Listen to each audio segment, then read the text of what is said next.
It's Thursday, the 7th of July, 2022. Welcome to the Fast Five by Fear and Greed, where we give you the top 5 business stories you need to know in just 5 minutes. I'm Michael Thompson, and good morning, Sean Aylmer. Good morning, Michael. All right, 5 stories to get through in 5 minutes. Let's jump into it. Story number 1, Sean, industrial action looms at Qantas with strikes a real possibility now during the next couple of months. It is the latest, though, in a spike of industrial action right across the economy. That's right. Commuters in Sydney have felt the pain of stoppages on the rail network this week. Many school students had a day off last month as a result of industrial action at government and Catholic schools. Medical staff have threatened industrial action in Western Australia and New South Wales. It's a real trend. In Qantas's case, engineers rejected a one-off $5,000 staff bonus and are now voting on protected action. It does seem like there's more industrial action than any time in recent years. It's true. Bureau of Statistics figures show that for the March quarter this year, nearly 2.5 times more working days were lost than last year due to industrial action. Why is that? Because people have jobs. And there's plenty of demands for schools, so they can afford to take a bit of a risk and ask for better pay and condition. There's been plenty of frustration building during the pandemic within sectors where people have had to work very hard with no extra rewards. Think healthcare, think aged care. Wages growth in Australia just hasn't happened for many, many years. People want some sort of hike. And importantly, there's inflation in the economy. When you're paying more than $2 a litre for petrol and your mortgage is now a few $100s a month higher, then you not only want more money, you need it. And just finally, Michael, this is a global phenomenon. You are finding industrial action in Norway among oil workers, in transport workers in the UK, hotel workers in the US, coal miners in India. It's happening everywhere. Yeah, it sure is. All right, on to story number 2, Sean. And the big story internationally at the moment is all about commodities. Commodity prices are tumbling on fears of a global recession. That's right. Things have changed so much just in the past couple of weeks. The prevailing fear among traders is that the US economy will fall into recession later this year. Add to that disbelief that China will achieve its growth rate of 5.5% and worries about a recession in Europe, and you've got plenty of pessimism across the board. That means a sell-off in commodities. Oil prices have fallen sharply in recent days. Brent crude's down to about $104 a barrel. The good news on that, it will put downward pressure on petrol prices. Copper's lower, natural gas is lower, gold and silver are lower. Coal prices is the exception, mostly thanks to the war in Ukraine. All these soft commodities have dropped as well. Palm oil is a hugely traded commodity.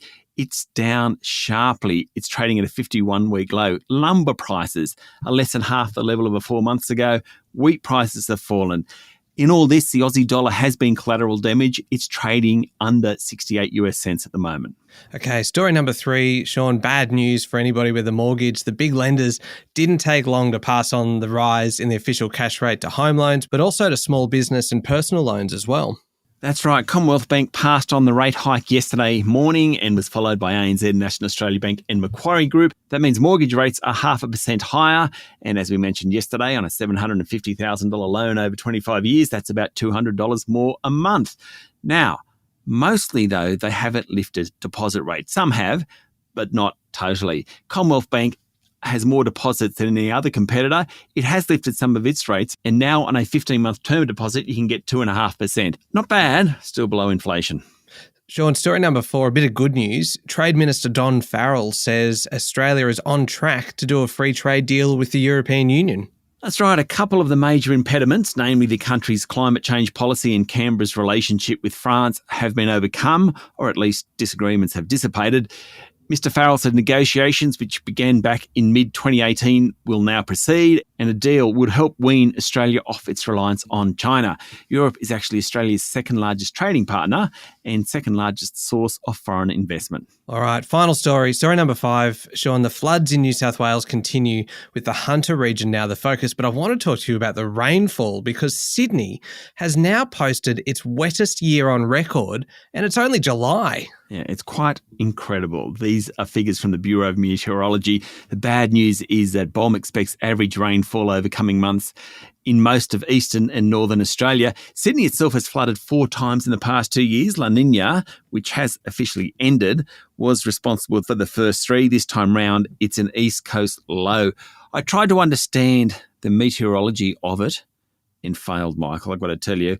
What I did realise is that dozens of gauges in and around the city of Sydney have set records for daily rainfall in the month of July, and some have actually set records for daily rainfall at any time of the year. Incredible amount of rain. Yeah, it sure is. All right, there we go. The top 5 business stories in 5 minutes. Thank you, Sean.